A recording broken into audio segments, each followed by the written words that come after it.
দর্শক, একুশে টেলিভিশনের ফ্যাক্ট চেকে আপনাদের সবাইকে স্বাগত জানাচ্ছি। আমি হারুন রশিদ। আমরা আজকে কাকে অতিথি করছি একটু পরেই বলবো, কিন্তু তার আগে বলি যে আমরা কি বিষয় নিয়ে আলোচনা করছি।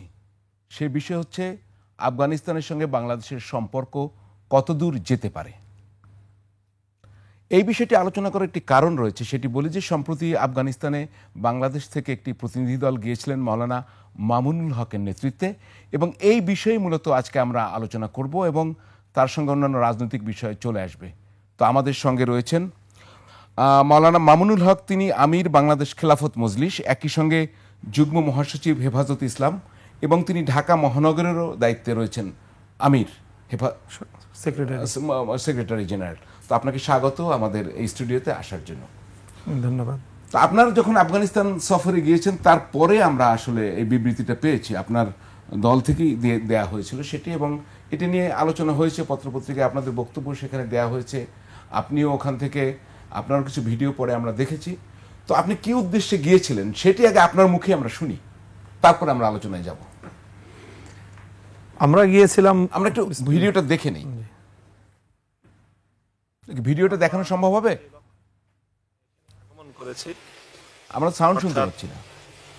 যে ইমারতে ইসলামিয়া গঠিত হওয়ার পর এখানকার রাষ্ট্র পরিচালনা এবং সমাজ, শিক্ষা, অর্থনীতি, অন্যান্য বিষয় নিয়ে বেশ কিছু প্রচারণা রয়েছে। যে সকল প্রচারণাগুলোর মধ্যে অনেক বিষয়ই রয়েছে যেগুলো খুবই স্পর্শকাতর। সেই বিষয়গুলো শুধুমাত্র গণমাধ্যমের দৃষ্টিতে নয়, বরং আমরা আমাদের নিজেদের দৃষ্টিতে সরাসরি প্রত্যক্ষ করার লক্ষ্য নিয়েই আমরা আমাদের এই ইমারতে ইসলামিয়া সফর করছি। জি, ইমারতে ইসলামিয়া সফর করেছেন আপনারা আফগানিস্তান, এবং যেখানে এখন তালেবান শাসন আমরা বলে থাকি চলছে, সেখানে আপনি বলছেন নিজেই যে এখানকার বিভিন্ন বিষয় নিয়ে প্রচারণা রয়েছে, যেটাকে ইংরেজিতে আমরা বলতে প্রোপাগান্ডা, নট ক্যাম্পেইন, যেটা সংবাদ মাধ্যমের দৃষ্টিতে না দেখে আপনারা নিজেদের চোখে দেখতে গিয়েছিলেন। জানতে চাই কি দেখেছেন আফগানিস্তানে। বিসমিল্লাহির রহমানির রহিম। সর্বপ্রথম আজকের এই প্রোগ্রামে যারা এই মুহূর্তে সংযুক্ত আছেন, দেখছেন, আমাদেরকে শুনছেন, সকলকে আন্তরিক অভিনন্দন জানিয়ে, সালাম জানিয়ে শুরু করছি। আলহামদুলিল্লাহ, এটি একটি গুরুত্বপূর্ণ বিষয় যে একবিংশ শতাব্দীতে কোরআন এবং সুন্নাহকে ভিত্তি করে একটি রাষ্ট্র ব্যবস্থা পরিচালিত হবে, তার প্র্যাকটিক্যাল একটি দৃষ্টান্ত স্থাপিত রয়েছে। মূলত সেই বিষয়টা আমাদের কৌতূহলের মূল কেন্দ্রবিন্দু, যে ইসলামী শরিয়ার শাসন ব্যবস্থা প্রতিষ্ঠিত হওয়ার পর একটা দেশ এবং একটা সমাজের কি পরিস্থিতি দাঁড়াতে পারে। তো মূলত সেই বিষয়টা সচক্ষে আমরা নিজেদের চোখে দেখার জন্য, যতটুকু সম্ভব আমরা নিজেরা সেটাকে অনুভব করার জন্যই মূলত আমাদের আফগানিস্তান সফর হয়েছিল। তো আমরা সেখানে অনেক ভালো কিছু দেখেছি, যেগুলোর দ্বারা যেগুলোকে প্রশংসা করার মতো। আবার কিছু বিষয় এমনও আছে যেগুলোকে সংশোধনযোগ্য, এবং সেগুলোকে আমরা সংশোধন করার জন্য পরামর্শ দিয়েছি। এবং সেই সাথে কিছু বিষয় রয়েছে যেগুলো আমাদের এই মুসলিম জাতির, বৃহত্তর মুসলিম জাতির অংশ হিসেবে আমাদের কিছু করণীয় রয়েছে। সেই করণীয় বিষয়গুলিও আমরা কিছুটা ফাইন্ড আউট করেছি।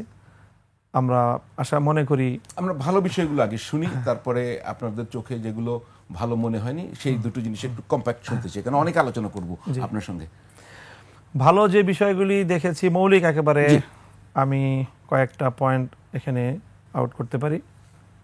সর্বপ্রথম যে জিনিসটা আমাদের চোখে ভালো পড়েছে সেটা হলো যে দীর্ঘ একটা যুদ্ধ বিধ্বস্ত একটা দেশ, প্রায় 6.5 লক্ষ বর্গ মাইলের একটি 6.5 লক্ষ বর্গ কিলোমিটারের এই দেশ, প্রায় 50 বছর এখানে যুদ্ধ চলেছে, এবং পৃথিবীর পরপর দুটি পরাশক্তি সেখানে যুদ্ধ করেছে ব্যাপকভাবে। সেই যুদ্ধকে তারা স্থানীয় জনগণ মোকাবেলা করেছে জি এবং সেই মোকাবেলা করার পর এখন যারা যোদ্ধা ছিল তারাই রাষ্ট্র পরিচালনা করছে। এই যোদ্ধা জনগণের হাতে বিপুল পরিমাণ অস্ত্র কিন্তু রয়ে গেছে। জি আমরা এই বিষয়টা তাদের কাছে জিজ্ঞাসা করেছি, দায়িত্বশীলদের কাছে, বিভিন্ন মন্ত্রীদের কাছে, যে এই যে সাধারণ মানুষের হাতে যে অস্ত্র ছিল বিদেশি শক্তির সাথে যুদ্ধ করার জন্য, সেই অস্ত্রগুলো আপনি কি করেছেন? তো তারা বললেন যে প্রথমবার তো আমরা সেই অস্ত্র 1996 সালে যখন প্রথম তাদের শাসন প্রতিষ্ঠিত হয় তখন তারা সাধারণ জনগণের কাছ থেকে অস্ত্র জমা নিয়েছিল। এবার আর তারা জমা নেয়নি। 2021 সালের আগস্ট থেকে এখন 2025 সালের সেপ্টেম্বর আপনি চলছে। মোল্লা ওমরের সময়টার কথা বলছেন। ওকে। তো এইবার কিন্তু তারা অস্ত্র জমা নেয়নি। তার মানে আমি অনুমান করি যে প্রায় কমপক্ষে না হলেও 5 মিলিয়ন মানুষের হাতে ভারী অস্ত্র আছে আফগানিস্তানে। রাশিয়া এবং আমেরিকার অত্যাধুনিক সকল অস্ত্রগুলো তাদের হাতে আছে। কিন্তু আশ্চর্যজনক বিষয় হলো, এই বিপুল পরিমাণ অস্ত্র থাকার যে কোনো মানুষের কাছে যদি থাকে তাহলে সেখানে যে কোনো দ্বন্দ্ব ক্লাসে অনেক রক্তপাত হওয়ার কথা, মারামারি হওয়ার কথা, খুনাখুনি হওয়ার কথা, ডাকাতি হওয়ার কথা, লুটপাট হওয়ার কথা, মানুষের বাড়িতে রাতের অন্ধকারে রেড হওয়ার কথা। কিন্তু তারা বললেন বিগত 4 বছরে এই ধরনের কোনো ঘটনার সেখানে দৃষ্টান্ত নেই। অর্থাৎ তারা এমন কোনো ব্যবস্থা সেখানে প্রতিষ্ঠা করতে সক্ষম হয়েছে যার মাধ্যমে মানুষের হাতে অস্ত্র থাকা সত্ত্বেও সেখানে অস্ত্রের কোনো প্রয়োগ নেই এবং সারা দেশে শান্তি এবং নিরাপত্তা প্রতিষ্ঠিত হয়েছে। শান্তির কথা আমি অনুভব করব বিষয়, কিন্তু নিরাপত্তাটা দেখার বিষয়। যথেষ্ট নিরাপত্তা ব্যবস্থা, হ্যাঁ, যে ক্লিয়ার, যে নিরাপত্তা ব্যাপকভাবে। রাতের অন্ধকারে যেরকম আমরাই মনে করেন এই কাবুল থেকে প্রায় 400-500 কিলোমিটার দূরে একটা প্রদেশ, খোস্ত প্রদেশ, পাকতিয়া প্রদেশ থেকে অতিক্রম করে খোস্ত প্রদেশে যেতে হয়। আমরা জুমার দিন সেখানে গেলাম, দিনের বেলায় গেলাম, আমাদের ফিরতে ফিরতে সেখান থেকে রওনা হতে হতেই বেশ সন্ধ্যা পেরিয়ে রাত শুরু হয়ে গেছে, রাত 7টা-8টা বাজে। সেখান থেকে প্রায় 5 ঘন্টার জার্নি করে আমরা কাবুলে রাজধানীতে ফিরলাম এবং সম্পূর্ণ মানে 80 থেকে 90% পথই হলো পাহাড়ি পথ, দুর্গম পথ, পাহাড়ের ভিতর দিয়ে আঁকা বাঁকা, উঁচু নিচু। সেই পথ পাড়ি দিয়ে আমরা একেবারে সেই খোঁজ থেকে আমরা কাবুলে ফিরলাম। আরও গাড়ি ঘোড়া চলতেছে, এই দুর্গম পথে গাড়ি ঘোড়াগুলো চলতেছে। তেমন কোনো রাষ্ট্রীয় নিরাপত্তা চৌকিরও খুব আহামরি আয়োজন আছে সেটা বলার উপায় নেই, কিন্তু মনে হচ্ছে যে মানুষজন বেশ নিরাপদে সেখানে যাত্রা করছে। এই পয়েন্টটা আমাদের ক্লিয়ার। সেকেন্ড পয়েন্ট, দ্বিতীয় পয়েন্ট যেটা আমি দেখেছি আমাদের কাছে যেটা ভালো মনে হয়েছে সেটা হলো যে তারা অর্থনৈতিকভাবে কিন্তু এখনো খুব সমৃদ্ধ না। দুটি আভ্যন্তরীণ সোর্স থেকে রাষ্ট্রের অর্থ ব্যবস্থা পরিচালিত হচ্ছে।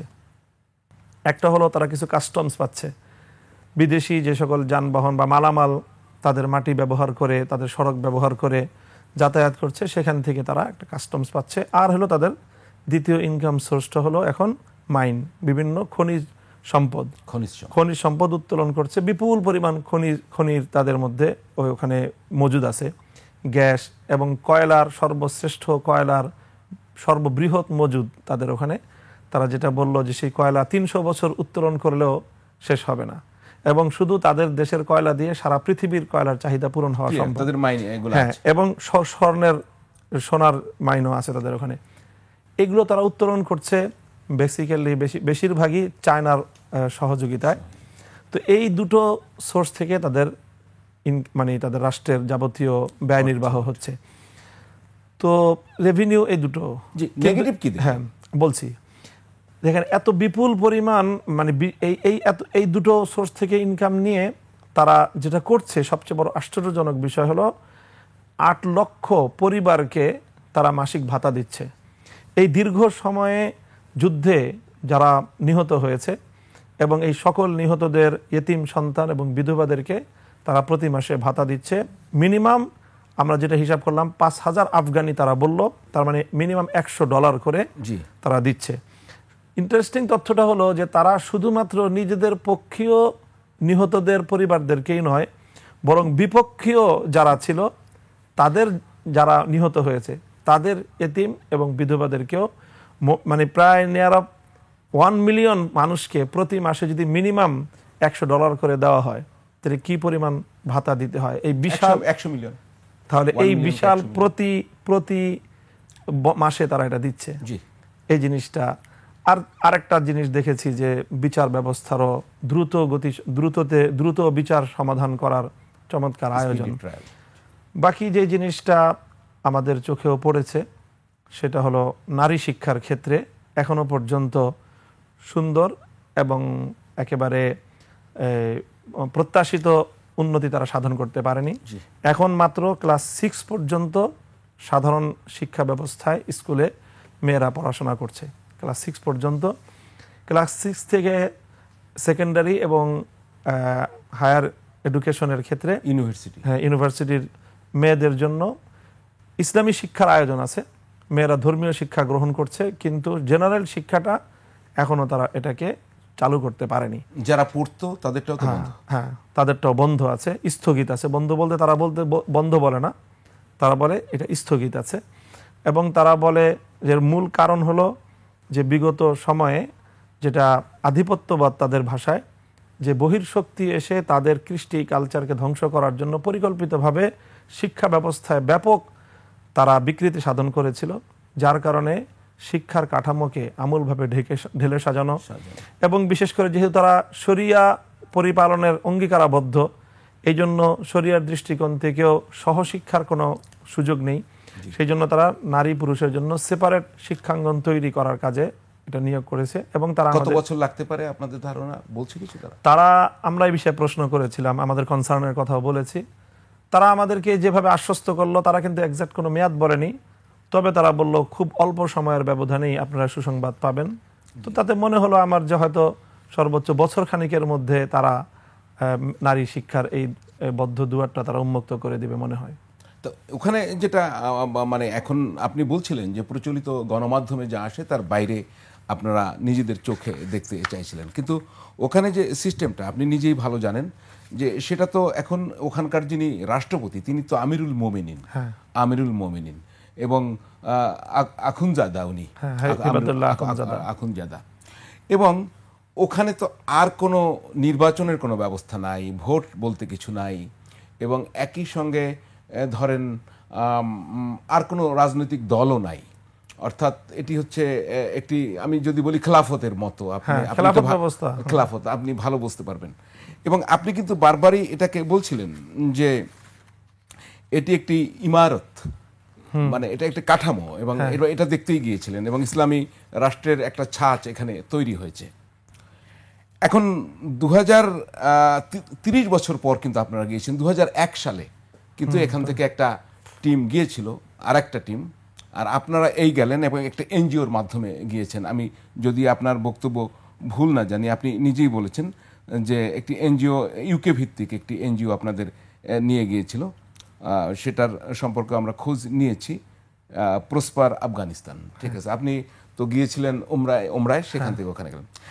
আপনার বাবা আল্লামা শাইখুল হাদিস আল্লামা আজিজুল হক, তিনি মোল্লা ওমরের তালেবান শাসনকেও কিন্তু স্বীকৃতি দেওয়ার দাবি জানিয়েছেন এবং বলেছিলেন যে যোগাযোগ নাই, তবে সেখানে যদি যোদ্ধার প্রয়োজন হয় আমরা যোদ্ধা পাঠাবো।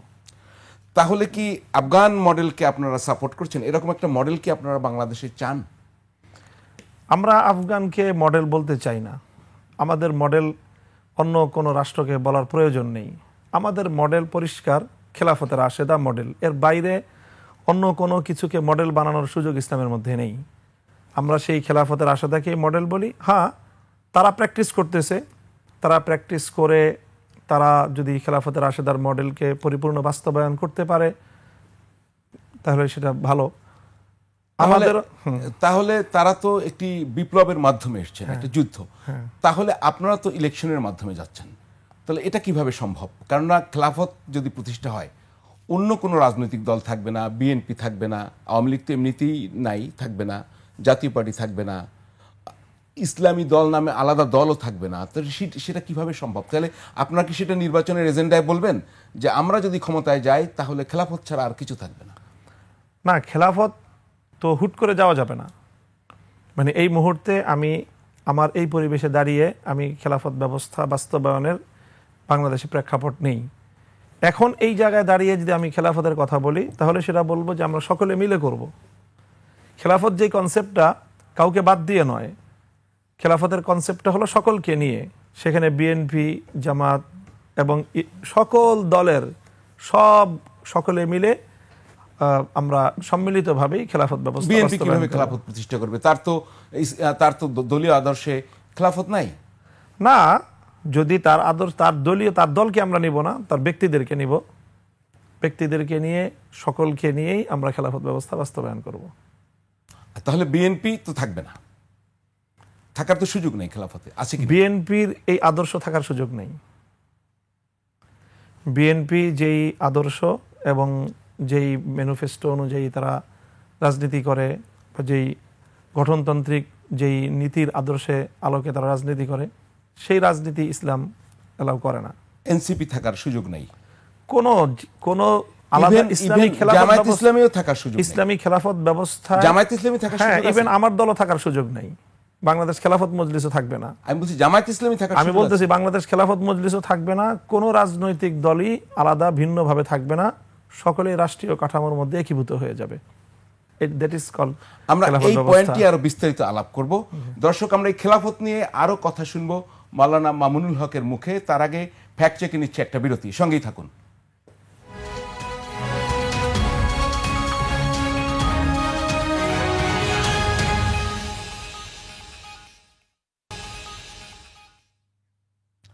দর্শক, বিরতির পর ফ্যাক্ট চেক নিয়ে ফিরে এলাম। আমি হারুনুর রশিদ, আমাদের সঙ্গে রয়েছেন মাওলানা মামুনুল হক। আমরা কথা বলছিলাম খেলাফত প্রতিষ্ঠা আফগানিস্তানে এবং বাংলাদেশে তার পার্সপেক্টিভ কি হবে, এবং এও জানিয়েছি যে তার বাবা আল্লামা শাইখুল হাদিস যিনি আজিজুল হক, তিনি মোল্লা ওমরের সেই যে তালেবান ব্যবস্থা তাকে স্বীকৃতি দেওয়ার জন্য বাংলাদেশের কাছে উনি অনুরোধ করেছিলেন। তিনি তো ঢাকায় অনুরোধ করেছেন। বিচিত্রার সঙ্গে দীর্ঘ এক সাক্ষাৎকারে তিনি এই কথা বলেছিলেন। আমাদের সঙ্গে সেটা রয়েছে। কিন্তু এবার যারা সফরে গিয়েছেন মাওলানা মামুনুল হকের নেতৃত্বে, তাদের মধ্যে আরও ছিলেন মাওলানা আব্দুল আউয়াল। তিনিও কিন্তু বাংলাদেশ সরকারের কাছে এই তালেবান সরকারকে স্বীকৃতি দেওয়ার আহ্বান জানিয়েছেন। আমি একটু দেখি সেটা। আজকে আল্লাহ পাক তাদেরকে ইমারত ইসলামিয়া দান করেছেন। এটা সারা বিশ্বের মানুষের জন্য দেখার মতো জিনিস। সারা বিশ্বের প্রায় 42টা রাষ্ট্রের সাথে তাদের স্বীকৃতি হয়েছে। পরিতাপ হলো যে আমরা বাংলাদেশ সংখ্যাগরিষ্ঠ মুসলিম রাষ্ট্র হওয়ার পরেও আমরা এখনও বাংলাদেশ আফগানিস্তানকে আমরা স্বাধীন রাষ্ট্র হিসাবে ঘোষণা দিতে পারিনি। এটা হয়ে যাওয়াটা অতীতেই আমরা আশা করছি। তো বিশেষ করে আমাদের দেশবাসীর জন্য আমরা আহ্বান করব, আপনারা সুযোগ পেয়ে আসেন। জি, উনি বলছিলেন ওনার কথার ভিতরে 42টা রাষ্ট্র স্বীকৃতি দিয়েছে। আপনি কি শিওর আপনারা যে বিশ্বের 42টা রাষ্ট্র তালেবান গভর্নমেন্টকে স্বীকৃতি দিয়েছে আফগানিস্তান? এখানে স্বীকৃতির ব্যাখ্যা একটু বিস্তারিত ব্যাখ্যা আছে। একটা রাষ্ট্র পূর্ণাঙ্গ স্বীকৃতি দিয়েছে, রাশিয়া। আর 41টা রাষ্ট্রের সাথে তাদের ডিপ্লোম্যাটিক ইতিমধ্যে সম্পর্ক স্থাপিত হয়েছে। বর্তমান ইমারাতের পক্ষ থেকে প্রেরিত ডিপ্লোম্যাটরা তারা সেখানে কাজ করছে। 41টা রাষ্ট্র, এবং তার মধ্যে গোটা আরব বিশ্বের প্রত্যেকটা দেশ এক্সেপ্ট কুয়েত বাদে সবগুলো দেশ তাদের সাথে ডিপ্লোম্যাটিক সম্পর্ক স্থাপন করেছে। আমাদের সাবকন্টিনেন্টালেও ভারত এবং পাকিস্তান, আরও কোনো রাষ্ট্র তাদের সাথে ডিপ্লোম্যাটিক সম্পর্ক ইতিমধ্যে স্থাপন করেছে। শুধু বাংলাদেশ তাদের সাথে এখনো পর্যন্ত কোনো সংযোগ বা ডিপ্লোম্যাটিক কোনো সম্পর্ক স্থাপন। বাংলাদেশ তালেবান সরকারকে স্বীকৃতিও দেয়নি। এখানে তালেবান সরকার এই শব্দটা মনে হয় সঠিক প্রয়োগযোগ্য না। আফগানিস্তান সরকার বলেন, হ্যাঁ, ইমারাতে ইসলামিয়া বলবেন, অথবা আফগানিস্তান স্বীকৃতি দেয়নি। তবে উজবেকিস্তানের মাধ্যমে একটা দ্রুততম সম্পর্ক আমরা রাখছি, মানে দূতাবাসী। এখন আমি যদি আপনার সেই দেখার জায়গা থেকে এখন আপনার কাছে আসি, সেই জায়গাগুলো একটু উল্লেখ করতে চাই। যে সেখানে মাধ্যমিক স্কুল বন্ধ, আপনি আগেই বলেছেন। বিশ্ববিদ্যালয় অধ্যয়ন বন্ধ, আমি যদি ভুল না করি। তারপরে অলরেডি ইন্টারনেট, আংশিক ইন্টারনেট বলছে বেলেল্লাপনা, এগুলো বন্ধ করার জন্য ইন্টারনেট প্রায় বন্ধ। তারপরে এই তথ্যটা সঠিক না। আচ্ছা, তাহলে আমি পত্রিকা থেকে বলছি যে এটা একদিন 2-1 দিন আগের খবর, কিন্তু হয়তো বা আপনি দেখে থাকবেন কিনা আমি জানি না। তারপরে আন্তর্জাতিক সংস্থা বা ওখানে জিও এবং এনজিও, যেখানে এনজিওগুলোতে নারীদের চাকরি ওখানে নিষেধ। তারপরে এখানে নারী এবং ইরানি লেখকদের বই নিষিদ্ধ আছে। তারপরে বিদেশে বৃত্তি পাওয়া যে সমস্ত এটি নারী একটা একটা করে বলতে হবে, আমি একসঙ্গে বলে ফেলে আপনি তারপর জবাব দেবেন। না, সবগুলো তো মনে রাখতে পারবো না। আমি আপনাকে মনে করাই দেবো যখন বলতে যাবেন। বিদেশে যে সমস্ত নারীরা পড়াশোনার জন্য বৃত্তি পেয়েছিলেন, এমনি তো বন্ধ ওখানে উচ্চশিক্ষা, তাদেরকে কিন্তু আর যেতে দেয়নি। এবং এই ফিগারটা হচ্ছে কত, 14 লাখ নারী মেয়ে আফগানিস্তানে এখন প্রাথমিক শিক্ষা থেকে বঞ্চিত হচ্ছে। এগুলা আপনাদের চোখে পড়েছে কিনা? জি, আমি যদি একটা একটা করে আবার যদি মনে করাই দেব আপনাকে। জি বলেন। যে ওই যে আপনি বলছিলাম যে এখন 14 লাখ নারী প্রাথমিক শিক্ষা থেকে বঞ্চিত। না, প্রাথমিক শিক্ষা থেকে কোনো মেয়ে বঞ্চিত নাই, এই কথাটা যদি কেউ বলে থাকে এটা সম্পূর্ণ অবাস্তব। ক্লাস 6 পর্যন্ত সকল মেয়েরা, আমরা দেখেছি কাবুলের রাস্তাঘাটে মেয়েরা দল বেঁধে স্কুলে যাচ্ছে এবং তারা দল বেঁধে স্কুল থেকে বের হয়ে আসছে। সেখানে আমাদের দেশের মতো একেবারেই সাধারণ ব্যবস্থা। তবে যারা মেয়েরা একটু বড় হয়ে যায় তারা সেখানে স্বাভাবিকভাবেই তাদের লেবাস পোশাকের মধ্যে একটু ভিন্নতা আছে, এছাড়া ব্যতিক্রম কিছুই নাই। বিশ্ববিদ্যালয় শিক্ষা বন্ধ। বিশ্ববিদ্যালয়ে শিক্ষার ক্ষেত্রেও ছেলেরা তো সম্পূর্ণ শিখছে, সকল বিশ্ববিদ্যালয় ওপেন আছে, কোথাও কোনো বিশ্ববিদ্যালয়, আমরা কাবুল বিশ্ববিদ্যালয় ভিজিট করেছি, না না মেয়েরা তো যেতে আমি বলছি মেয়েরা শুধুমাত্র, হ্যাঁ মেয়েরা যেতে পারছে না। মেয়েদের জন্য শিক্ষার একটা পার্ট খোলা আছে, উন্মুক্ত আছে, যে তারা ইসলামী শিক্ষা শিখছে। হ্যাঁ, জেনারেল শিক্ষাটা তারা স্থগিত রাখছে, যে তারা এটা পুনর্বিন্যাস করছে, পূর্ণ শিক্ষা কারিকুলাম এবং অবকাঠামো সবকিছুই। এই সব অবকাঠামো তো নতুন করে তাদেরকে নির্মাণ করতে হচ্ছে। জি, তারপরে হচ্ছে ইন্টারনেটের ব্যাপারে যদি আপনি আসেন। ইন্টারনেটের বিষয়টা তো আমরা তো সেখানে ইন্টারনেট ব্যবহার করলাম একেবারে কাবুল থেকে নিয়ে শুরু করে খোস্ত পর্যন্ত 500 কিলোমিটার রাস্তা আমরা নিজেরা ইন্টারনেট ব্যবহার করেছি। ওখানে কিন্তু সব খায় না, কিছু কিছু প্রদেশে ওটা বন্ধ করা হয়েছে। এটাও হতে পারে, কিন্তু আমাদের 3টা প্রদেশ দিয়ে তো আমি গেলাম, কোথাও তো ইন্টারনেট নারী এবং ইরানি লেখকদের বইগুলো ওখানে নিষিদ্ধ হয়ে গেছে। এটা তো একেবারে একটা ফালতু কথা বলবো, যে কোনো নারী হিসেবে কোনো লেখকের লেখা বন্ধ করা হয়নি। এই জিনিসটা আমাদের গণমাধ্যমে বাংলাদেশে যখন আসছে আমরা এটা তাদের সকলের কাছে প্রশ্ন করেছি। তারা খুব এটাকে বললি একেবারে খুব কড়া ভাষায় তারা এটাকে বলেছে যে না, অ্যাজ এ মোমেন্ট কোনো লেখিকার লেখা নিষিদ্ধ করা হয়নি। হ্যাঁ, কিছু কিছু লেখক, তার মধ্যে ইসলামী লেখকও আছেন, যে সমস্ত লেখা দ্বারা তারা মনে করেন যে যাদের লেখা আফগানিস্তানের ঐতিহ্য, তাদের কালচার এবং তাদের ঐক্য এবং সংহতির মধ্যে বিভেদ সৃষ্টি করতে পারে, সেই জাতীয় কিছু পুস্তক, অল্প কিছু পুস্তক তারা একটা নির্দিষ্ট গণ্ডিতে, যেগুলো পাঠ্যপুস্তকের মধ্যে, সেখান থেকে তারা বাদ দিয়েছে এবং কিছু বিষয়ের বিপণন বন্ধ করেছে। আপনি ওখানকার ইকোনমিক যে সোর্সের কথা বলছেন, তার ভিতরে খনি একটি বড়, আপনি বলেছেন।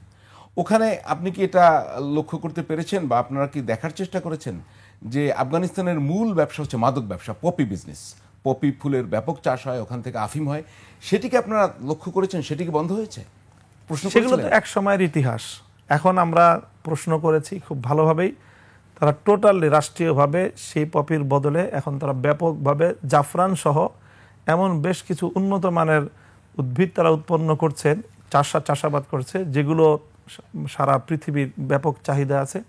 এগুলো তারা আমাদেরকেও প্রপোজ করেছে যে তোমরা আমাদের দেশ থেকে ড্রাই ফুড, এবং বিশেষ করে তারা জাফরানের কথা বলেছে যে ওয়ার্ল্ড ক্লাস, এবং শুধু ওয়ার্ল্ড ক্লাস না, সারা পৃথিবীর সর্বশ্রেষ্ঠ জাফরান তারা উৎপাদন করে, সেই জাফরান যেন আমদানি করা হয় পৃথিবীর বিভিন্ন দেশের কাছে। তারা এটাকে এখন বাংলাদেশ যদি তালেবান সরকার বা আফগান সরকারকে এখন স্বীকৃতি দেয়, যেটা একমাত্র রাশিয়া ছাড়া আর কেউই পূর্ণাঙ্গভাবে দেয়নি, হয়তো বা চায়নার একটা প্রক্রিয়া চলছে, বাংলাদেশ তো পশ্চিমা বিশ্বের সাথে সম্পর্ক রাখে, তার তো কূটনৈতিক সম্পর্ক সেখানে, তো সে যদি এইটা স্বীকৃতি দেয় তাহলে সেটা সামলাবে কিভাবে? সেটা প্রশ্ন অবশ্যই বাংলাদেশের সেই সাহস আছে কিনা। তাদের একটা কথা আমি বলি, আমাকে একজন আফগান টিপ্পনী কেটে বলল যে তোমাদের বাংলাদেশ যখন স্বাধীনতা অর্জন করেছিল তখন প্রথম দিকে যে রাষ্ট্রগুলো তোমাদেরকে স্বীকৃতি দিয়েছিল তার মধ্যে একটা হলো আফগানিস্তান। তখন তো সেখানে তালেবান শাসন ছিল না। আফগানিস্তান, তারা বলছে যে আমরা এতদিন, এখন আমরা যে রাষ্ট্র, তালেবান রাষ্ট্রের ব্যাপারে যেই রাষ্ট্র এখন আছে, জাতির মধ্যে দ্বিমত নেই কোনো, গোটা জাতি ঐক্যবদ্ধ, কাজে তোমাদের এখন, সে বলেছে যে তাদের একটা এই বিষয়ে দুঃখ আছে যে আমাদের স্বাধীনতার পরে তারা সর্বপ্রথম আমাদেরকে স্বীকৃতি দিল, কিন্তু আমরা এখন 41টা রাষ্ট্র তাদের সাথে ডিপ্লোম্যাটিক সম্পর্ক স্থাপন করলো। ভারত তাদের সঙ্গে ডিপ্লোম্যাটিক সম্পর্ক স্থাপন করে সেখানকার মাখনগুলো সব খাচ্ছে, বিপুল পরিমাণ সেখানে ভারত সেখান থেকে অর্থ উপার্জন করছে এবং সেখানে বিনিয়োগ করছে। আর আমাদের বাংলাদেশকে তারাই, আমরা যেন সেখানে তাদের সাথে ইনভলভ হয়ে আমরা যেন আমাদের দেশীয় কোনো সেখান থেকে কোনো আর্থিকভাবেও আমরা লাভবান হতে না পারি, সেই জন্য আমাদেরকে চোখ রাঙায়। এটা আমরা বাংলাদেশের তো সেটা কি দুর্বল পররাষ্ট্রনীতির আপনারা তো ব্যবস্থা। এখন তো অন্তর্বর্তী সরকার, আপনারা কি তাদের কাছে দাবিটা কখনো তুলেছেন বা তুলবেন কিনা? আমরা বলবো, অবশ্যই বলবো যে বাংলাদেশের এখানে নিজস্ব স্বার্থ দেখা উচিত। অন্য কারো কথায় বাংলাদেশ তার পররাষ্ট্রনীতি নির্ধারণ করতে পারে না। বাংলাদেশ, চায়না যদি পারে বাংলাদেশ কেন পারবে না? চায়না যদি পশ্চিমা বিশ্বকে উপেক্ষা করতে পারে, বাংলাদেশ চায়নার সাথে তার ডিপ্লোম্যাটিক সম্পর্ক উন্নত করুক, এবং সেটা আছে। এবং চায়না সেখানকার আফগানিস্তানে চায়না বিনিয়োগ করে এবং আফগানিস্তানে বিভিন্ন ধরনের সাপোর্ট দিয়ে বিপুল পরিমাণ অর্থ এবং তারা বৈদেশিক মুদ্রা অর্জন করছে চায়না। বাংলাদেশ কেন করতে পারবে না? এবং যেখানে গোটা আরব বিশ্ব তাদের সাথে ডিপ্লোম্যাটিক সম্পর্ক স্থাপন করেছে, তো বাংলাদেশ কেন পারবে না? বাংলাদেশ কি 41টা দেশের মধ্যে আসার মতো পররাষ্ট্র সেই শক্তিমত্তা বাংলাদেশ রাখে না? আপনাদের আফগানিস্তানে যাওয়ার অ্যারেঞ্জমেন্টটা কি হয়েছে? আপনাদের ভিসাটা কিভাবে হয়েছে? আমাদের যেমনটা আমি বলেছি আগে, আপনি বললেন যে প্রসপার আফগানিস্তান এটা যুক্তরাজ্য ভিত্তিক একটা সংস্থা। জি এই সংস্থার অনেক কর্মকর্তাই হলো আমাদের বাংলাদেশি বংশোদ্ভূত, জি এবং তারা পৃথিবীর বিভিন্ন জায়গায় মানবাধিকার নিয়ে কাজ করে। এবং বিশেষ করে যে সকল মুসলিম বন্দীরা গুয়ান্তানামো সহ বিভিন্ন জায়গায় চরম মানবাধিকার লঙ্ঘনের শিকার, তাদেরকে এইভাবে তারা ওখানে আইনি সাপোর্ট দেয়। তো তাদের মনে হয়েছে যে এখানে যেই রাষ্ট্র, এখানে জনগণের, আফগান মানুষের তাদের উন্নয়নের পিছনে কাজ করা দরকার। তো তারা সেখানে বিভিন্ন ডেলিগেট নিয়ে যায়। জি ইতিমধ্যে তারা ইউকে থেকে দুটো ডেলিগেট নিয়ে তারা আফগানিস্তানে গিয়েছে। তো তাদের অনুভূতি হয়েছে যে আমরা অন্য দেশের ডেলিগেটদেরকে নিয়ে যাচ্ছি, আমাদের স্বদেশী কিছু মানুষকে নিয়ে যাওয়া উচিত। তখন তারা আমাদের সাথে যোগাযোগ করে, প্রসপার আফগানিস্তানের দায়িত্বশীলরা। তারা আমাদেরকে বলে যে, আমরা বলছি ঠিক আছে, যদি সেখান থেকে প্রপার ওয়েতে আমাদের যাওয়ার কোনো সুযোগ হয়, তো আমরা তো এই দেশটা দেখতে আমাদের কৌতূহল আছে। জি কাজে সেইভাবে আমরা সেই অফার গ্রহণ করি। তারা সেখানকার হোম মিনিস্ট্রির সাথে যোগাযোগ করে, এবং হোম মিনিস্ট্রি তাদের সাথে যোগাযোগের মাধ্যমে আমাদের সকল ব্যবস্থাপনা সম্পন্ন করে। এবং সেই প্রেক্ষিতে ভিসাটা কিভাবে হয়েছে? ভিসাটা স্পেশাল একটা ভিসা ইস্যু করেছে আমাদের নামে সেই হোম মিনিস্ট্রি থেকে। সেই ভিসার মাধ্যমে আমাদেরকে সেখানে, আপনারা তো গেলেন উমরা করে, সৌদি আরব থেকে গেলেন, হ্যাঁ। মানে সেই ভিসাটা কি বাংলাদেশি পাসপোর্টের উপরে দিয়েছেন? কিভাবে দিয়েছে? এখন তো ভিসা কেউই পাসপোর্টের উপর দেয় না। না, আমি যেটাই বলছি যে- হ্যাঁ, এখন আর কোনো কেউই পাসপোর্টের উপর ভিসা দেয় না। উমরার ভিসা এখন আর পাসপোর্টে দেয় না। ই ভিসা, সৌদি আরবের ভিসা, হ্যাঁ, ই ভিসা তারা ইস্যু করেছে। সেই ই ভিসার মাধ্যমে আমরা সেখানে চলে গেছি। আর আফগানিস্তান থেকে সরাসরি তো বাংলাদেশে আসলেন? না, আফগানিস্তান আসলেন? থেকে আমরা দুবাই গিয়েছি। তারপর আফগানিস্তান থেকে তো বাংলাদেশের ডিরেক্ট কোনো কানেকশন নেই। কানেকশন নেই। সে দুবাই কিন্তু সেখানেও ব্যবসা করতেছে। দুবাই, এবার এমিরাটস, তারা ব্যবসা করছে। তো আফগানিস্তান থেকে দুবাই গেলেন, দুবাই থেকে দুবাই থেকে বাংলাদেশে আসলাম। শুধুমাত্র আপনাদেরই পছন্দ করলো কেন? আর তো এখানে আরো ইসলামী দল আছে, যে জামায়াত না, ইসলামী। কোনো দলকে তো তারা করে নাই। আমার দল থেকে আমি একজন, আরেক দল থেকে আরেকজন, এরকম বিভিন্ন রকম বাংলাদেশের তারা আলেম সমাজকে তারা নিয়েছে। কারণ ওখানে আফগানিস্তানে এখন যারা রাষ্ট্র পরিচালনা করছে তারা সবাই আলেম, 99% আলেম। তাদের ধারণা যে আলেমদেরকে তারা সবচেয়ে সম্মান এবং মর্যাদা দেয়। এই টিমে কি জামায়াত ইসলামের কেউ ছিল? না, জামাতে ইসলামের দলীয় কোনো ব্যক্তি ছিলেন না। আপনার দলের ছিলেন আপনি? হ্যাঁ। হেফাজত ইসলামের কেউ ছিলেন? হেফাজতে ইসলামে আমরা সারা বাংলাদেশ সব আলেমরাই হেফাজত সব ইসলাম আলেমরাই করি। হেফাজত ইসলাম ছিল। মানে জামায়াত ইসলাম অথবা নিজাম ইসলাম পার্টি, এদের কেউ ছিল কিনা? মানে এখানে বেশিরভাগই নন পলিটিক্যাল ফিগার ছিলেন যারা। আচ্ছা, তো আমরা এই বিষয়ে আরো শুনবো। দর্শক, আমরা আরো শুনবো, তার আগে ফ্যাক্ট চেকে আরো একটা বিরতি নিচ্ছি, সঙ্গেই থাকুন।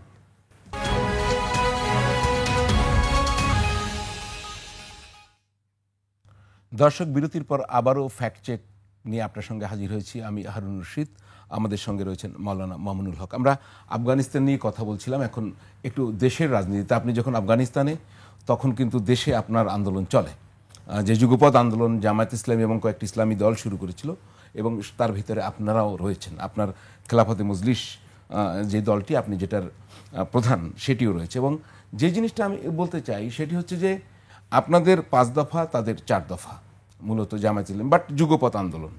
তো সেই জায়গাটায় আমরা আপনাদের কোথায় মিল হবে? এটি কি শেষ পর্যন্ত একটি রাজনৈতিক জোট, যেটা নির্বাচনী জোটে যেতে পারে কিনা? আপনারা কিন্তু পিআর সিস্টেম পুরাটা চান না, চাচ্ছেন উচ্চ কক্ষে, কিন্তু জামায়াত ইসলামী চাচ্ছে কিন্তু উভয় কক্ষে। এটি একটি ব্যাপক আপনাদের সঙ্গে দূরত্ব এখানে রয়েছে। তারপরে লেভেল প্লেইং ফিল্ড, এটা তো সবাই চাচ্ছে। দোসরদের বিচার, বিশেষ করে জাতীয় পার্টি সেটা আছে, কিন্তু ওই একটা জায়গায় মূলত যেটা পিয়ার পদ্ধতি, যেটা আপনার ইসলামী আন্দোলন বাংলাদেশও চায়, কিন্তু আপনারাও চান সেটা, যেটা বিএনপিও কিন্তু চাচ্ছে যে পিয়ার উচ্চকক্ষে।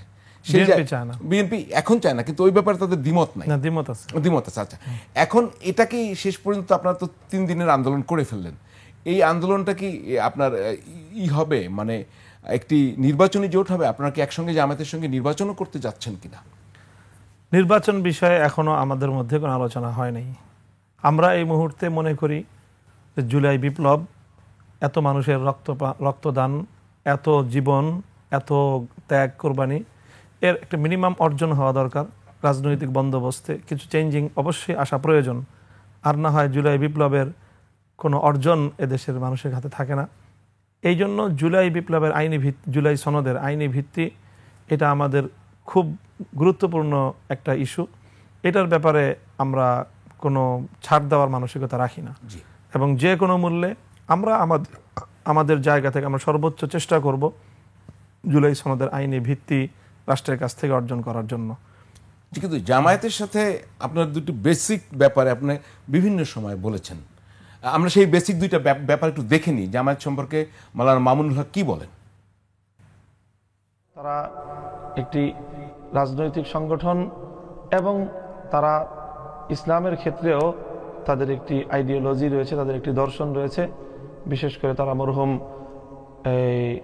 মাওলানা মওদুদী সাহেব, আবুল আলা মওদুদী সাহেবের তারা চিন্তা দর্শন লালন করে থাকে। এটি হলো মাওলানা মওদুদী সাহেবের যে সকল চিন্তা এবং তার যে সকল দর্শনগুলো, তার যে সকল বক্তব্যগুলো উপমহাদেশের হাক্কানি ওলামায়ে কেরামের সাথে মতপার্থক্যপূর্ণ রয়েছে, তার সেই ভুল বক্তব্যগুলো থেকে, তার সেই ভুল আকীদাগুলো থেকে, তার সেই ভুল দর্শনগুলো থেকে জামাতে ইসলাম যদি নিজেদেরকে স্পষ্টভাবে তা সম্পর্কচ্যুত ঘোষণা করে, যে বাংলাদেশের আলেম সমাজ জামাতে ইসলাম সম্পর্কে তাদের যে নেতিবাচক অবস্থান সেটিও পুনর্মূল্যায়িত হবে। বাংলাদেশ জামাতে ইসলামের দলগতভাবে 1971-এর স্বাধীনতা যুদ্ধের সময় যে তাদের যে ভূমিকা, সেই ভূমিকা বিষয়েও তাদের দলীয় সুস্পষ্ট কোনো একটি দিক নির্দেশনা যদি তাদের নেতাকর্মীদের সম্মুখে আসে, তাহলে সেটিও বাংলাদেশের তাদের রাজনীতির জন্য অনুকূল হবে।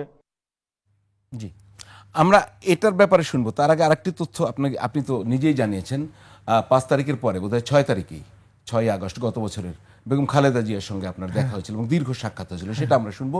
এই দুইটা অবস্থানে কোনো পরিবর্তন এসছে কিনা, এটা কেন চান? মানে এখানে তাদের ইসলাম নিয়ে কি ভুলগুলো আছে, সেগুলো কি সংশোধনযোগ্য? আরেকটু যদি প্রিসাইজলি বলতেন, ইমান আকিদের কোন ভুলগুলো আছে? আর আপনি মুক্তিযুদ্ধের প্রসঙ্গে কথা বলছেন, তাদের কি সে অবস্থান পরিবর্তন হয়েছে? না হলে তো কি করবেন? এখানে আমি জামাতে ইসলামের তাদের যে আধ্যাত্মিক গুরু এবং তাদের প্রতিষ্ঠাতা মরহুম মাওলানা আবুল আলা মওদুদী সাহেব, ওনার কিছু স্পেসিফিক কিছু বক্তব্য এবং কিছু মতাদর্শ, যেগুলোর ব্যাপারে ওনার সেই বছর যুগ যুগ ধরেই এদেশের আলেম সমাজের সাথে তাদের সাথে মতবিরোধ রয়েছে। তার মধ্যে বড় একটা হলো যে সকল নবীদেরকে নিঃশর্তভাবে এবং সামগ্রিকভাবেই আমরা নিষ্পাপ মনে করি। সেই জায়গায় ওনার কিছু একটু কারেকশন আছে। ওনার পক্ষ থেকে উনি এটাকে দ্বিমত করেন। কি দ্বিমত করেন? উনি কিছু বক্তব্য যে না, নবীগণের দ্বারাও কোথাও কোথাও ভুল হয়েছে, এরকম মর্মে ওনার কিছু বক্তব্য আছে। আর এছাড়া আমরা মনে করি যে নবীর পরে নবীজির যে সহচর যারা ছিলেন, সাহাবী যারাকে আমরা বলি, সেই সাহাবায়ে কেরাম আমরা মনে করি যে তারা সমালোচনার ঊর্ধ্বে এবং তারা সামগ্রিকভাবে উম্মার জন্য তারা আইডল, এবং তাদেরকে আমরা বলি মেয়ারে হক, সত্যের মাপকাঠি তারা। তো এই জায়গাটাতেও মওদুদী সাহেব নবীর পরে আর কাউকে ঠিক ওইভাবে বিতর্কের ঊর্ধ্বে তিনি বিশ্বাস করতে চান না। ওনার বক্তব্যে তিনি ব্যাপকভাবে অনেক সাহাবী, বড় বড় সাহাবীদের কার্যক্রম নিয়ে তিনি সমালোচনা করেছেন। এটা হলো মৌলিক দুইটা পয়েন্ট। এই সমালোচনা কি হারাম বলবো আমরা? এই সমালোচনা বিভিন্ন পর্যায়ে আছে। সমালোচনার কিছু পর্যায়ে যেটা একেবারে নিষিদ্ধ পর্যায়ে চলে যায়, তো সেরকম কিছু কার্যক্রম আমাদের সাথে ওনাদের দ্বিমতের জায়গা আছে। ইসলামের মৌলিক কনসেপ্ট নিয়েও একটা জায়গায় আমাদের সাথে ওনাদের দ্বিমত আছে। সেটা হলো যে মাওলানা আবুল আলা মওদুদী সাহেব ইসলামের যে মৌলিক বিধিবিধানগুলো, নামাজ, রোজা, হজ, জাকাত, যেগুলো ইসলামের মূল লক্ষ্য, সেগুলোকে উনি ইসলামের যে আরেকটা বিধান আছে জিহাদ বা ইসলামী রাষ্ট্র প্রতিষ্ঠা, সেই রাষ্ট্র প্রতিষ্ঠা এবং জিহাদের জন্য তিনি ওই সকল ইবাদতগুলোকে একটা মানে উপলক্ষ্য হিসেবে সাব্যস্ত করেছেন কোনো কোনো লেখার মধ্যে। এই জাতীয় বেশ কিছু মত পার্থক্য, মতবিরোধ ওনার সাথে আছে। আমাদের বক্তব্য হলো এটা ওনার ব্যক্তিগত মতামত থাকুক, জামাতে ইসলাম দল হিসাবে মওদুদী সাহেবের সকল বক্তব্যকে তারা তাদের দলীয় আদর্শ হিসেবে গ্রহণ না করুক, এবং এই জায়গাটায় ওর তাদের বক্তব্য স্পষ্ট হোক যে মওদুদী সাহেবের এই বক্তব্যগুলো ভুল। এটা হলো আমাদের সেই হাফিজ হুজুরের যুগ থেকেই আমাদের বাংলাদেশের আমাদের পূর্বপুরুষরা তাদের কাছে বারবার এই অফার করেছেন। চেঞ্জ করেছে তারা এখনো পর্যন্ত তাদের পক্ষ থেকে ঠিক আমরা যেভাবে বলি সেইভাবে তাদের পক্ষ থেকে কোনো বক্তব্য আসেনি। আরেকটা ইস্যু যেটা মুক্তিযুদ্ধ বিষয়, অবশ্যই এই বিষয়ে তারা আগের তুলনায় এখন যথেষ্ট অনেকগুলো বক্তব্য তারা রেখেছে।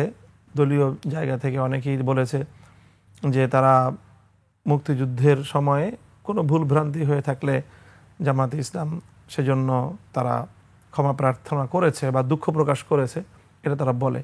তো যদি সেটা হয়ে থাকে, এই বিষয়ে আমাদের আলাদা কোনো সুনির্দিষ্ট কোনো প্রস্তাবনা নেই যে এইভাবে দুঃখ প্রকাশ করতে হবে। আপনাকে অ্যাকসেপ্ট করেছেন কিনা তাদের এই অবস্থানটা? এটা নিয়ে এইভাবে আমাদের মধ্যে আনুষ্ঠানিক কোনো আলোচনা হয়নি।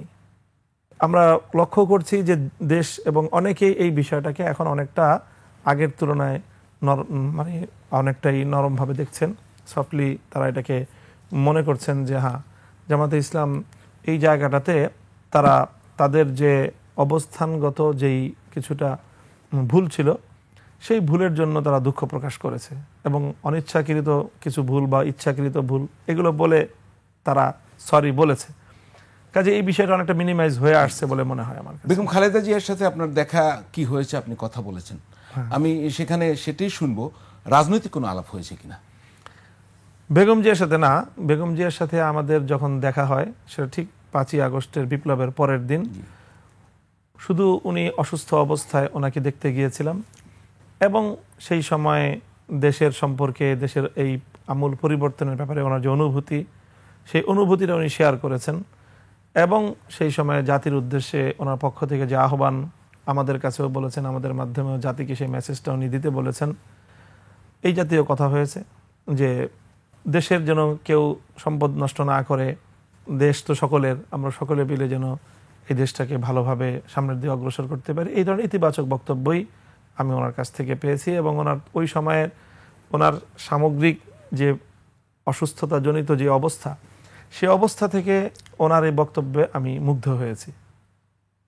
তার দেশপ্রেমে আপনি মুগ্ধ? হ্যাঁ, তার দেশপ্রেম, দুটো বিষয়, মানুষের প্রতি তার যে মমত্ববোধ, সেটার প্রতি আমি মুগ্ধ হয়েছি। দুটো বিষয়। আপনি একই সঙ্গে হেফাজতে ইসলামেরও যুগ্ম মহাসচিব, আবার আপনি রাজনীতিও করেন, ইসলামী রাজনীতি, বাংলাদেশ খেলাফত মজলিসের আমির।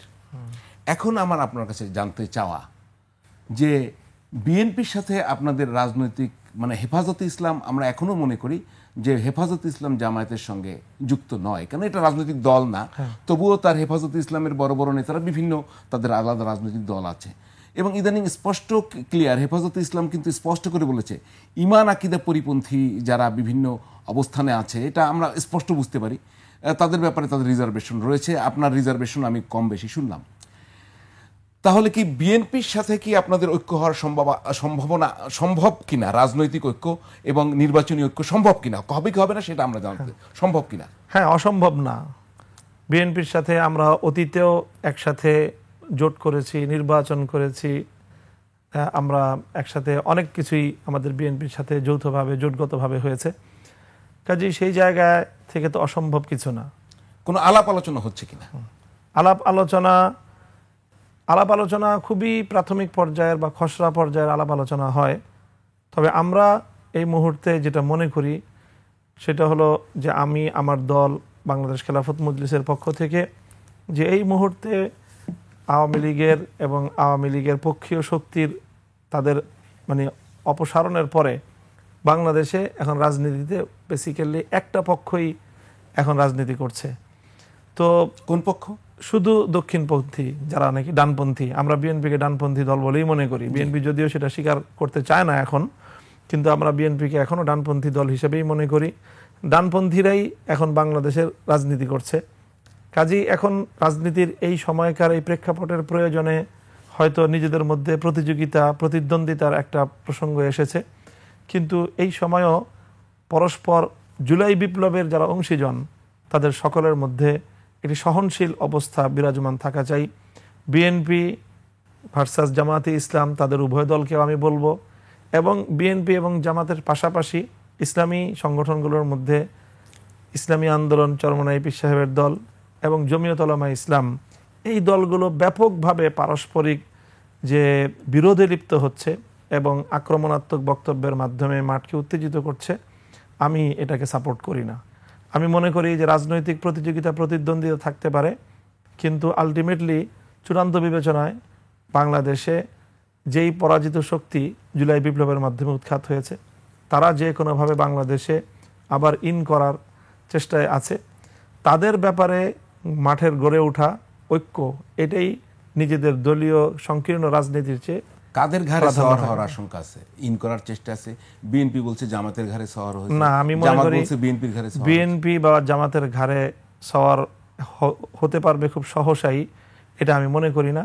তবে তারা দুই পক্ষ যেইভাবে প্রতিযোগিতায় এবং পরস্পর কাদা ছড়াছড়িতে লিপ্ত হয়েছে, সেই ক্ষেত্রে তারা তাদের দুই পক্ষের যে কারো মাধ্যমে এই আত্মঘাতী কার্যক্রম পরিচালিত হতে পারে। নিজের উপস্থিত প্রতিদ্বন্দ্বীকে পরাজিত করার জন্য নিজের অতীতের ঘোরতর শত্রুকে তারা নিজেদের বগলতলে আশ্রয় দিতে পারে। সেটা বিএনপি বা জামাত যেই করুক, তার জন্য এটা হবে আত্মঘাতী সিদ্ধান্ত আমি মনে করি। তো আপনাদের জোট করার ক্ষেত্রে যদি আপনারা ইন্ডিপেন্ডেন্টলি আপনি নিজে নির্বাচন করতে চান কিনা, আমি সেটা একদম স্পেসিফিক, আপনি কি আগামী নির্বাচনে প্রতিদ্বন্দ্বী করবেন কিনা? আমি আগামী নির্বাচনে প্রতিদ্বন্দ্বিতা করব কিনা এই বিষয়টা এখনো আমি চূড়ান্ত সিদ্ধান্ত গ্রহণ করিনি। আমার ব্যক্তিগতভাবে নির্বাচন করার আগ্রহ ছিল না। জাতীয় রাজনীতির প্রয়োজনে অথবা কোনো অ্যালায়েন্স যদি হয়, সেই অ্যালায়েন্সের প্রয়োজনে অথবা আমার দলের নির্বাচনী প্রচারণার প্রয়োজনে যদি আমাকে ব্যক্তিগতভাবে নির্বাচনে প্রতিদ্বন্দ্বিতা করতে হয়, আমি প্রতিদ্বন্দ্বিতা করব। অ্যালায়েন্স করার ক্ষেত্রে সেই আপনি যদি নির্বাচন করেন, অ্যালায়েন্স করার ক্ষেত্রে কোন দলগুলোকে সুবিধাজনক মনে করেন আপনি? একদমই যদি স্পেসিফিক বলতেন আমরা শেষ পর্যায়ে। এবং একই সঙ্গে আমি আপনাকেও এও বলি যে এখন আমি হেফাজতকে জামাত অ্যালাইন দেখছি না এখনো। হেফাজত কখনোই কোনো দলের সাথে অ্যালাইন ছিল না। হেফাজতের মধ্যে অনেকগুলো রাজনৈতিক দল অন্তর্ভুক্ত আছে। এখন মনে করেন ঠিক এই মুহূর্তে হেফাজতভুক্ত জমিয়ত উলামা ইসলাম অনেকটাই তারা বিএনপির দিকে ঝুঁকে পড়েছে। হেফাজতভুক্ত খেলাফত মজলিস, বাংলাদেশ খেলাফত মজলিস, দুইটা স্বতন্ত্র রাজনৈতিক সংগঠন। খেলাফত মজলিস এবং বাংলাদেশ খেলাফত মজলিস এখন যুগপৎ আন্দোলনে আছে এই জুলাই সনদ বাস্তবায়নের জন্য। কাজেই সেই ক্ষেত্রে এখানে এখনো চূড়ান্ত কোনো কথা বলার মতো সময় হয়নি। তো একটা বিষয় আপনার কাছে আমি জানতে চাই, এই জোট করার ক্ষেত্রে ইসলামী শাসন ব্যবস্থা প্রবর্তন কোনো শর্ত হবে কিনা? এই মুহূর্তে আমরা যদি বৃহত্তর প্রয়োজনে বিএনপির সাথে যারা আমাদের মধ্যকার যারা অ্যালায়েন্স করছে, সেখানে এই মুহূর্তে ইসলামী শাসন প্রতিষ্ঠার শর্ত আরোপ করার বাংলাদেশের রাজনৈতিক বাস্তবতা নেই। এখন আমরা যেটা বিএনপিকে মিনিমাম শর্ত দিই সেটা হলো যে কোরআন সুন্নাহ বিরোধী কোনো আইন করবে না। এর চেয়ে আমি আরও এক ধাপ অগ্রসর হতে চাই আমাদের আগামীর রাজনীতির জন্য। সেটা হলো বিদ্যমান সংবিধান এবং আইন কাঠামোতে কোরআন সুন্নাহ বিরোধী যে ধারাগুলো আছে সেগুলো বাতিল বলে গণ্য হওয়ার মতো কোনো একটা ধারা সংবিধানে অথবা যে কোনো একটা জায়গা অন্তর্ভুক্ত করার দাবিটা, এটা হলো আমাদের রাজনীতির পরবর্তী টার্গেট। বাংলাদেশে কি ইসলামী আইন বা ইসলামী রাষ্ট্র ব্যবস্থা বা খেলাফত আদৌ প্রতিষ্ঠা সম্ভব? আপনি কোনো সম্ভাবনা দেখেন? অবশ্যই বাংলাদেশ খুবই সম্ভাবনাময়। দেখেন, সাম্প্রতিক ঐক্যমত্য কমিশনের পক্ষ থেকে বিভিন্ন বিষয়ে জরিপ চালানো হয়েছিল। তার মধ্যে স্পেসিফিক একটা প্রশ্ন ছিল বাংলাদেশের শরিয়া আইন চান কিনা। আপনারা জানেন কিনা এই তথ্য, আপনাদের জানা আছে কিনা? মোর দেন 70% মানুষ তারা বলেছে আমরা বাংলাদেশে শরিয়া আইন চাই। অথচ এই শরিয়া আইনের কথা বলে, ইসলামী আইনের কথা বলে কিতুল কালাম কাণ্ডটাই না ঘটানো হয়, অথচ বাংলাদেশের মানুষ কিন্তু বলছে তারা শরিয়া আইন চায়। কাজে যে দেশের মানুষ সরকারি জরিপে, ঐক্যমত্য কমিশনের জরিপে তারা শরিয়া আইন চাইতে পারে, আমরা মনে করি সে দেশের মানুষ সত্যিকার অর্থেই যদি একটা সুন্দর পরিবেশ এবং তাদের আস্থাভাজন নেতৃত্ব তাদের কাছে শরিয়া আইন বাস্তবায়ন করার অঙ্গীকার নিয়ে সামনে আসতে পারে, এদেশে ইসলামী শাসন প্রতিষ্ঠিত হবে ইনশাআল্লাহ। তার নেতৃত্ব কারা দিতে পারে? কোন দল, কারা? কোনো দল নেতৃত্ব দিবে না, এদেশে ইসলামী জনতা এবং সর্বব্যাপী একটা বিপ্লব হবে, সেই বিপ্লব ইসলামী বিপ্লব হবে এবং কোরআন সুন্নাহর শাসন ব্যবস্থা প্রতিষ্ঠিত হবে। অসংখ্য ধন্যবাদ মাওলানা মামুনুল হক আমাদের সময় দেওয়ার জন্য। আপনি কষ্ট করে আমাদের এখানে এসেছেন। দর্শক, আপনাদেরও অসংখ্য ধন্যবাদ, কষ্ট করে এতক্ষণ এই অনুষ্ঠানে আপনাদের সঙ্গে ছিলেন। প্রতি রোববার ফ্যাক্ট চেক প্রচারিত হয় রাত 10টায়, আপনারা জানেন, এবং সামনের রোববার আবারও আমি হাজির হব আপনাদের সঙ্গে। সে পর্যন্ত বিদায় নিচ্ছি। খোদা হাফেজ।